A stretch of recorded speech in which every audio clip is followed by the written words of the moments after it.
Hey guys, मेरे channel पर वापस स्वागत है। आज का एपिसोड बहुत ही खास है। आज हम न्यूक्लियर पावर और ऊंचे टावर्स की दुनिया में जा रहे हैं। ये दोनों ही इंसानी इंजीनियरिंग के अद्भुत उदाहरण हैं। Nuclear power plants energy giants जैसे होते हैं, जो परमाणुओं की शक्ति से बिजली पैदा करते हैं। ये प्लांट्स हमारे जीवन को रोशन करने में महत्वपूर्ण भूमिका निभाते हैं। हम स्टेप बाय स्टेप देखेंगे कि ये कैसे काम करता है। सबसे पहले हम जानेंगे कि न्यूक्लियर फ्यूजन और फिशन क्या होते हैं और ये कैसे ऊर्जा उत्पन्न करते हैं। कभी किसी स्काईस्क्रेपर को देखकर सोचा है कि इसे कैसे बनाया गया होगा? ये टावर्स सिर्फ ऊंचे नहीं होते, बल्कि ये इंजीनियरिंग के चमत्कार भी होते हैं। या इतनी बड़ी चीजों को कैसे सुरक्षित नीचे लाते हैं। ये प्रक्रिया भी उतनी ही रोमांचक और जटिल होती है जितनी कि इन्हें बनाना। हम टावर बनाने और गिराने के पीछे की इंजीनियरिंग देखेंगे, तो तैयार हो जाइए। हम जानेंगे कि कैसे इंजीनियर्स और आर्किटेक्ट्स मिलकर इन विशाल संरचनाओं को डिजाइन और निर्माण करते हैं। ये एक जानकारी से भरपूर सफर होने वाला है। हम आपको न्यूक्लियर पावर प्लांट्स के अंदर ले जाएंगे, जहां आप देखेंगे कि कैसे ये प्लांट्स काम करते हैं। साथ ही हम आपको उन ऊंचे टावर्स के निर्माण और विध्वंस की प्रक्रिया भी दिखाएंगे। तो चलिए शुरू करते हैं इस रोमांचक यात्रा को। चलिए शुरू करते हैं उस फ्यूल से जो इन अद्भुत प्लांट्स को पावर देता है, यूरेनियम। यूरेनियम एक खास एलिमेंट है जो चट्टानों में मिलता है। इसकी एक अनोखी खासियत है, इसके परमाणु टूट सकते हैं। यही टूटने की प्रक्रिया न्यूक्लियर पावर की कुंजी है। पर सभी यूरेनियम एक जैसे नहीं होते। पावर प्लांट्स एक खास तरह का यूरेनियम इस्तेमाल करते हैं, जिसे यूरेनियम 235 कहते हैं। ये न्यूक्लियर रिएक्शन के लिए प्रीमियम फ्यूल जैसा है। एक परमाणु के टूटने को ऐसे समझो जैसे गुल्लक तोड़ रहे हो। जब यूरेनियम 235 के परमाणु पर एक छोटा सा कण, जिसे न्यूट्रॉन कहते हैं, टकराता है तो वो टूट जाता है। इस टूटन को न्यूक्लियर फिशन कहते हैं। मजेदार बात यह है, जब परमाणु टूटता है तो वो बहुत ज्यादा एनर्जी गर्मी के रूप में छोड़ता है। ये एक छोटे से धमाके जैसा होता है, पर परमाणु के स्तर पर। अब बात करते हैं कि हम इस गर्मी से बिजली कैसे बनाते हैं। न्यूक्लियर फिशन से निकलने वाली गर्मी से पानी उबाला जाता है, बिल्कुल एक आम पावर प्लांट की तरह। इससे तेज प्रेशर वाली स्टीम बनती है। फिर ये स्टीम बड़े बड़े टरबाइंस, बड़े पंखों जैसे घुमाती है। ये टरबाइंस जनरेटर से जुड़े होते हैं। जैसे ही टरबाइंस घूमते हैं, वो बिजली बनाते हैं। ये एक चेन रिएक्शन जैसा है, परमाणु से स्टीम, स्टीम से बिजली। सेक्शन 5, मजबूत टावर्स निर्माण की सामग्री और तरीके। टावर्स ये खड़े अजूबे, गजब के बलों को झेलने के लिए बनाए जाते हैं। सबसे ज्यादा इस्तेमाल होने वाली सामग्री स्टील और कंक्रीट हैं। ये टावर के हड्डियों और मांसपेशियों जैसे हैं। स्टील मजबूती और लचीलापन देता है, कंक्रीट वजन और टिकाऊपन देता है। साथ मिलकर ये एक जबरदस्त जोड़ी बनाते हैं। सेक्शन 6, नींव रखना, टावर का मजबूत आधार। टावर आसमान छूने से पहले उसे एक मजबूत नींव चाहिए। इंजीनियर्स जमीन की स्थिति को ध्यान से देखते हैं। वो ऐसी नींव बनाते हैं जो टावर के भारी वजन को सहारा दे सके। गहरी खाइयां खोदी जाती हैं और कंक्रीट डालकर एक बड़ा सा आधार बनाया जाता है। ये आधार एक लंगर का काम करता है, जो टावर को डूबने या झुकने से रोकता है।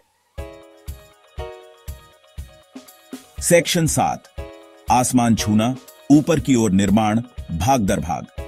यह प्रक्रिया एक जटिल और विस्तृत योजना की मांग करती है, जिसमें हर चरण का सटीकता से पालन किया जाता है। नींव बनने के बाद टावर ऊपर उठने लगता है। नींव का निर्माण सबसे महत्वपूर्ण चरणों में से एक है, क्योंकि यह पूरे ढांचे का भार सहन करता है। नींव को मजबूत और स्थिर बनाने के लिए इंजीनियर और निर्माण कार्यकर्ता मिलकर काम करते हैं, ताकि भविष्य में किसी भी प्रकार की समस्या न हो। स्टील के खंभे खड़े किए जाते हैं और बीम जोड़कर ढांचा बनाया जाता है। स्टील का उपयोग इसलिए किया जाता है क्योंकि यह मजबूत और टिकाऊ होता है और यह ऊंचाई पर भी स्थिरता प्रदान करता है। निर्माण कार्यकर्ता स्टील के खंभों और बीमों को जोड़ने के लिए वेल्डिंग का उपयोग करते हैं, जिससे ढांचा और भी मजबूत हो जाता है। फर्श एक के ऊपर एक लगाए जाते हैं। हर फर्श को सावधानीपूर्वक स्थापित किया जाता है, ताकि पूरी इमारत का संतुलन बना रहे। फर्श के स्लैब्स को सही तरीके से रखने के लिए क्रेन और अन्य उपकरणों का उपयोग किया जाता है। निर्माण कार्यकर्ता यह सुनिश्चित करते हैं कि हर फर्श सही तरीके से स्थापित हो और किसी भी प्रकार की त्रुटि न हो। भारी सामग्री को ऊंचाई तक उठाने के लिए क्रेन बहुत जरूरी होते हैं। क्रेन का उपयोग न केवल सामग्री को ऊंचाई तक उठाने के लिए किया जाता है, बल्कि इसे सही स्थान पर रखने के लिए भी किया जाता है। क्रेन ऑपरेटरों को विशेष प्रशिक्षण दिया जाता है ताकि वे सुरक्षित और कुशलता से काम कर सकें। जैसे जैसे टावर ऊंचा होता जाता है, उसकी स्थिरता सुनिश्चित करना जरूरी है। इंजीनियर नियमित रूप से इमारत की जांच करते हैं और यह सुनिश्चित करते हैं कि सभी संरचनात्मक तत्व सही तरीके से काम कर रहे हैं। स्थिरता परीक्षण के दौरान विभिन्न तकनीकों का उपयोग किया जाता है ताकि यह सुनिश्चित किया जा सके कि इमारत किसी भी प्रकार के झटके या प्राकृतिक आपदाओं का सामना कर सके। इंजीनियर्स ढांचे को मजबूत बनाने और हिलने से रोकने के लिए कई तरीके अपनाते हैं।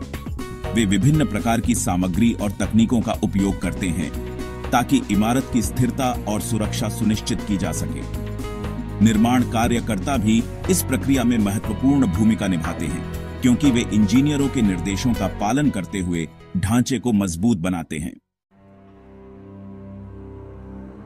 सेक्शन 8 दानवों को गिराना, टावर्स को गिराने के तरीके। टावर को गिराना एक सोची समझी घटना होती है। सबसे आम तरीका है इम्प्लोजन। ये एक नियंत्रित विस्फोट जैसा होता है। ढांचे में खास जगहों पर विस्फोटक लगाए जाते हैं। जब इन्हें फोड़ा जाता है तो ये सहारा देने वाले खंभों को कमजोर कर देते हैं, जिससे टावर अपने ही वजन से अंदर की ओर गिर जाता है। सेक्शन 9 एक सुरक्षित विदाई, विध्वंस में योजना और सावधानियां। विध्वंस एक जटिल प्रक्रिया है जिसमें कई चरण शामिल होते हैं। सबसे पहले इंजीनियर्स और विशेषज्ञ मिलकर एक विस्तृत योजना बनाते हैं। यह योजना सुनिश्चित करती है कि विध्वंस सुरक्षित और प्रभावी हो। विध्वंस के दौरान सुरक्षा सबसे जरूरी है। निर्माण स्थल पर काम करने वाले सभी श्रमिकों को सुरक्षा उपकरण पहनना अनिवार्य होता है। इसके अलावा विध्वंस क्षेत्र के चारों ओर सुरक्षा बाधाएं लगाई जाती हैं ताकि कोई भी अनधिकृत व्यक्ति वहां न जा सके।